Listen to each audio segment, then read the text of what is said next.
একদিন এই free fire গেমটাকেও ছাড়তে হবে। কালের সাক্ষী হয়ে রইবে আমার আইডিটা। বৃদ্ধ বয়সে যদি এই গেমটা প্লে স্টোরের বুকে যদি থাকে, তাহলে নাতি নাতনিদের এই গেমটার কিছু স্মৃতি বলে প্রতিটা রাত কাটিয়ে নেব। তাদের স্মার্টফোনে আমার ফ্রি ফায়ার আইডিটা লগ ইন করবো। গেমে ঢুকেই দেখবো আমার গেম ফ্রেন্ডগুলা অনলাইন আছে কিনা, যাদের সাথে ঘন্টার পর ঘন্টা গেমে ঢুকে আড্ডা দিতাম। তখন দেখবো তারা অফলাইন। তখন চোখ দিয়ে পানি বেরিয়ে আসবে। নাতি নাতনিরা বলবে, কাঁদছো কেন দাদু?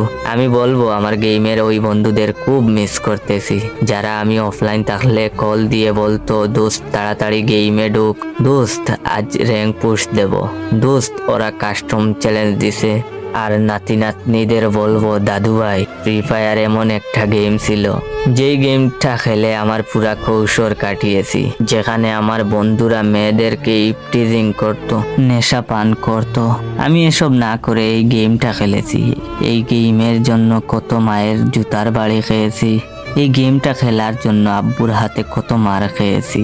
সকালে ঘুম থেকে উঠেই গেমটা নিয়ে পড়ে থাকতাম। একটু সময় পেলেই গেমে ঢুকে যেতাম। তখন নাতি নাতনিরা বলবে, দাদু এই গেমটা তুমি অনেক মিস করো তাই না? তখন আমি বলবো,